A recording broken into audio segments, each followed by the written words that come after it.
So the blue vein trap comes in a few different pieces. First you have the clear bucket, then you have the lid, and then there's two fins or vanes. Now to assemble, you're going to take the lid, put it onto the bucket,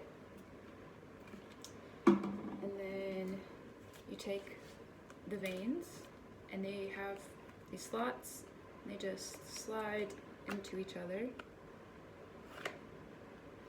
And you can put it in the trap either way. They're the same on both sides. And in the lid, there's 4 slots.